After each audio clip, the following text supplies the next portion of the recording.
जी, क्या शुभ नाम है आपका? मुझे उस्मान अश्क कहते हैं। क्या प्रोफेशन है आपका, क्या करते हैं आप? मैं सब कैरी ऑफिसर था गवर्नमेंट जॉब में, स्टेट गवर्नमेंट जॉब में सब कैरी ऑफिसर था। तो उसके बाद रिटायरमेंट के बाद आपने क्या शायरी शुरू की? नहीं, शायरी तो हमारी रिटायरमेंट के पहले से शुरू हो गई थी, लेकिन रिटायरमेंट के बाद जो है हमने उसको और आगे बढ़ाया। मतलब उसमें गति आ गई? गति आ गई उसमें, उसको मैंने। उस्मान साहब, किस टाइप की आप शायरी करते हैं? मैं गज़ल कहता हूँ। अच्छा, इसके अलावा कुछ और? गीत भी कहता हूँ। कोई आपके इसके अलावा और भी कोई शौक रहे हैं? इसके अलावा मेरे शौक खेल भी रहा है। मैं क्रिकेट वगैरह भी खेलता था अपने दोस्तों के साथ। उस्मान भाई, लोग आपको शायर के रूप में तो जानते हैं, अंदर से और कैसे हैं उस्मान भाई, वो बताएं हमें। मैं अंदर से तो ऐसा हूँ कि हर आदमी का भला चाहता हूँ और कोशिश करता हूँ कि लोग हमें अच्छी नज़र से देखें। इसलिए मैं समाज में भी अच्छे काम करना चाहता हूँ और करता हूँ। उस्मान भाई, आपकी जो पढ़ी हुई रचनाएं हैं, आपने अभी तक कहाँ कहाँ मंच को और शहरों में जाके मुशायरे किए, वो बताएं। मैं अपनी रचनाएं, अपना कलाम, अपनी गज़लें कानपुर में पढ़ चुका हूँ। ललितपुर में भी मैंने अपना कलाम पढ़ा। डबरा, ग्वालियर और दतिया और बांदा और भी कई शहरों में मैं अपना कलाम पेश कर चुका हूँ। शायरी का आपको जो इंस्पिरेशन है, प्रेरणा मिली कहाँ से? ये शायरी की प्रेरणा मुझको हमारे दोस्त राजकुमार अंजुम साहब जो हमारे साथ काम करते थे, उन्होंने देखा मैं थोड़ा गीत वगैरह गुनगुनाया करता था, तो उनको लगा कि ये शायरी कर सकते हैं। तो उन्होंने मुझे शौक़ डाला शायरी का। तो मैं पहले थोड़ी थोड़ी मैंने शायरी शुरू की। बाद में जो है फिर मैं फुल गज़लें कहने लगा और हमारे उस्ताद कशफी साहब, कशफी झांसी साहब, जिनके मार्गदर्शन में मैं पूरी तरह से शायरी कहने लगा। उस्मान साहब, एक बड़ा दिलचस्प सवाल है। आप मंच पे जाते हैं, तालियों की गड़गड़ाहट मिलती है, बहुत सम्मान मिलता है, तो वैसा ही सम्मान क्या आपकी शायरी के संदर्भ में आपको घर पे भी मिलता है? बिल्कुल बिल्कुल। घर वाले मुझे बहुत पसंद करते हैं और मैं अगर घर पे पढ़ता हूँ तो सम्मान देते हैं, सुनते हैं। तो आप एक शायर के रूप में अपने आप को ज़्यादा आनंदित पाते हैं या शौहर के रूप में? मैं शायर के रूप में ज़्यादा आनंदित पाता हूँ, क्योंकि वहाँ मुझे ज़्यादा सम्मान मिलता है, क्योंकि वहाँ हजारों की भीड़ होती है और लोग मुझे सम्मान देते हैं। जहाँ आप मंच पे जाते हैं, बहुत सारे लोग भी मिलते हैं, तो ये देखा गया है कि मंच पे जो शायरा हैं या कवियत्री हैं, उनकी संख्या बहुत कम देखी जाती है। इसके पीछे आप क्या कहेंगे, क्या कारण हो सकता है? इसके पीछे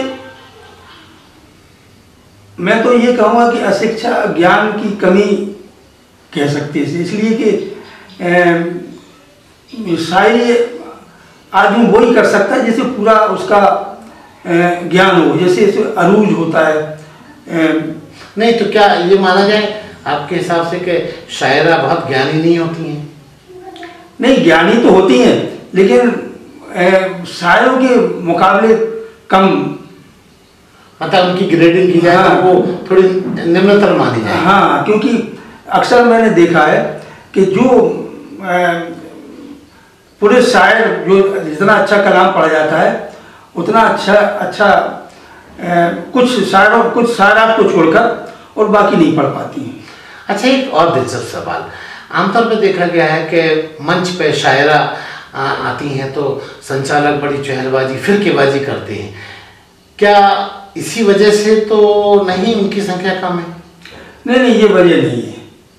वो तो अगर मतलब संचालक कुछ वो फिर के बाजी करता है तो उससे तो पब्लिक को मज़ा आता है। वो शायरात भी अपने को धन समझती हैं। मतलब ये चटपटा कार्यक्रम हाँ प्रायोजित होता है? हाँ प्रायोजित होता है। अक्सर मैंने देखा है कि संचालक कुछ न कुछ तंज, कुछ न कुछ ऐसी बात कह देता है शायरात के खिलाफ कि जिससे पब्लिक को मज़ा आता है। तो सारा दारोमदार पब्लिक के मजा पर निर्भर होता है, शायर की रिस्पेक्ट पर कोई मतलब नहीं होता? नहीं नहीं नहीं, शायरात की रिस्पेक्ट भी देखी जाती है, लेकिन हमें मतलब पब्लिक को ज़्यादा खुश करना होता है, इसलिए वो जरूरी रहता है। अच्छा, ऐसा होता तो है? हाँ बिल्कुल ऐसा होता है। मैंने अक्सर देखा कि संचालक महोदय कुछ न कुछ तंज कर देते हैं, जिससे माहौल चटपटा हो जाता है। उस्मान साहब, आपने बहुत सारे शायर वो मंच शेयर किए और भी तमाम जगह आपने शायरी की है। कुछ ऐसा जो आपको अब इस जन्म में और करना बाकी हो? इस जन्म में अब तो मतलब ये है कि आखिरी टाइम तो ऊपर वाले को याद किया जा सकता है, क्योंकि वही सबका मालिक है, वही सबको देने वाला, और जिंदगी मौत उसी के हाथ में है। तो अब तो यही है कि ऊपर वाले के उसमें अपने को ध्यान लगाए तो वो अच्छा रहेगा। एक और सवाल, हालांकि ये मैं डिसाइड करने वाला नहीं हूँ कि किसका जन्म आगे होगा या नहीं होगा, लेकिन अगर आपसे कल्पना करने को कहा जाए तो क्या अगले जन्म में भी वापस उस्मान अश्क साहब वापस उस्मान अश्क बनकर ही जन्म लेना चाहेंगे? आपने बहुत अच्छा सवाल किया, और हालांकि हमारे धर्म में ऐसा है नहीं, लेकिन हम यही चाहेंगे, कल्पना के लिए। हाँ, मैं यही चाहूँगा कि मैं फिर अगर दुनिया में आऊँ तो शायरी के रूप में उस्मान अश्क या किसी और नाम से शायर बन के आऊँ, जिससे हम दुनिया को फैजियाब कर सकें। उस्मान साहब, एक व्यक्तिगत सवाल, जहाँ आप नौकरी भी करते रहे और आपने शायरी भी की, तो दोनों में शाम में या दोनों में संतुलन आपने कैसे बिठाया? वो तो टाइम निकल आता है, तो वो शायर जो कवि या शायर होता है वो तो अपने आप टाइम निकल आता है कहने के लिए। हम कह रहे हैं, हम काम भी कर रहे हैं, अगर कोई मिसरा या कोई शेर दिमाग में आया तो उसी समय हम लोग लिख लेते हैं। तो वो मतलब न्याय दोनों तरफ किया गया। हाँ बिल्कुल। आपकी अपनी कोई खुद की आपकी कोई पुस्तक या कुछ प्रकाशित हुई है क्या? हाँ, हमारी 2 पुस्तकें प्रकाशित हुई हैं, एक गुलाबों का शहर और दूसरी चांदी रात के ख्वाब। ये दोनों मजमूए साधना पब्लिकेशन दिल्ली से शाया हुए हैं। और इसमें क्या आपने लिखा है ऐसा? इसमें गज़लें हैं। तो क्या रोमांटिक मूड की हैं? हाँ, रोमांटिक मूड की हैं, और आज के हालात हाजरा पर भी गज़लें हैं। कहते हैं कला और कलाकार का, रोमांस का और कलाकार का या शायर का बड़ा गहरा संबंध होता है। तो क्या ये माना जाए कि उस्मान भाई अंदर से पूरी बुरी तरह से रोमांटिक हैं? नहीं, तो रोमांस तो रहता है, कोई भी शायर हो तो जब तक रोमांस नहीं होगा आदमी कुछ कह नहीं पाएगा। तो कहीं ना कहीं कुछ तो रोमांस रहता है, उसके बाद आदमी के जज्बात बाहर निकलते हैं। कहते हैं जब कला जवान होती है तो कलाकार बूढ़ा हो जाता है। तो क्या ये माना जाए कि आपके अंदर जो भी कुछ है वो परिपक्व होकर इन दिनों निकल रहा है? नहीं, वो कलाकार बूढ़ा नहीं होता, कलाकार तो जवान हो जाता है। जब कला परवान चढ़ती है तो ज्यों ज्यों उसकी उम्र बढ़ती है त्यों तो वो कलाकार जवान होता जाता है और अच्छे कलाम लिखता है। उस्मान साहब, आपकी 2 पुस्तकें जैसा आपने बताया उसका उल्लेख किया है, तो आपकी पुस्तकों से क्या कुछ उसमें से आपने कोई उपलब्धि पाई है? हाँ, मेरी पुस्तक चांदी रात के ख्वाब की एक गज़ल बॉम्बे के मनीष शर्मा जो म्यूजिकल म्यूजिक से जुड़े हुए हैं। हाँ, म्यूजिक से जुड़े हुए हैं। उनका ऑफिशियल म्यूजिक के नाम से उनका यूट्यूब पे डाले हुए हैं। उन्होंने मेरी गज़ल आंखों में नमी होठों पे हंसी, इजहार की बातें करते हैं, है दिल से मोहब्बत उनको मगर इनकार की बातें करते हैं, ये गज़ल उन्होंने गाई है। ये यूट्यूब पे डली हुई है और इसमें काफ़ी कमेंट्स आए हैं और लोग उसको सुन रहे हैं। उस्मान साहब, हमारे चैनल के माध्यम से आप आज की नई पीढ़ी को शायरी के संदर्भ में क्या संदेश देना चाहेंगे? क्या वो आज की पीढ़ी शायरी को कैरियर के रूप में अपने जीवन में बना सकती है, कैरियर बना सकती है? नहीं, शायरी कैरियर नहीं हो सकता, इसलिए कि ये तो एक गौण सब्जेक्ट है, साथ में चलने वाला है। आदमी को रोजगार तो करना पड़ेगा और वही सफल होते हैं कि जो रोजगार भी करते और शायरी भी कह रहे। और मैं तो ये चाहूँगा कि लोग अगर शायरी करें तो अच्छे ख्यालों की शायरी करें, हालात हाजिरा की शायरी करें, देश के ऊपर लिखें और अपने समाज के ऊपर लिखें। ये है कि कैरियर के रूप में शायरी को इन दोनों जोड़ा नहीं जा सकता। नहीं, शायरी कैरियर के ऊपर नहीं जोड़ी जा सकती, इसलिए कि ये तो अगर शायरी के ऊपर आप पूरे निर्भर हो जाएंगे तो फिर रोजी रोटी की परेशानी हो जाएगी आपको, क्योंकि शायरी से पूरी रोजी रोटी नहीं मिलती है। ये अंधेरे हमें मिटाना है, ये अंधेरे हमें मिटाना है, ये अंधेरे हमें मिटाना है, एक नई रोशनी खुलाना है, एक नई रोशनी खुलाना है। और ये शेर पे से अपनी तहजीब और विरासत को, अपनी तहजीब और विरासत को, अपनी तहजीब और विरासत को, दोस्तों अब हमें बचाना है, दोस्तों अब हमें बचाना है। और ये शेर भी देखें, वक्त फिर इनकलाब लाएगा, वक्त फिर इनकलाब लाएगा, वक्त फिर इनकलाब लाएगा,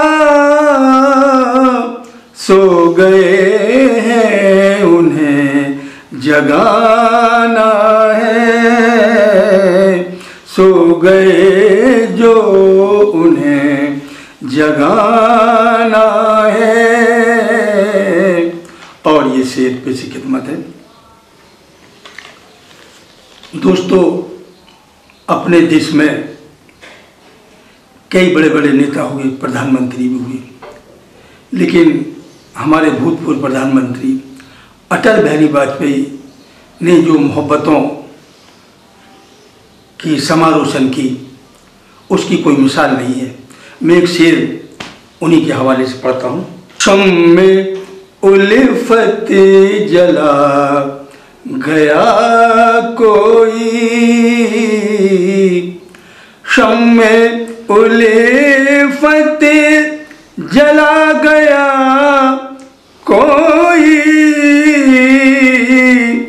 शम्मे उल्फत जला गया कोई,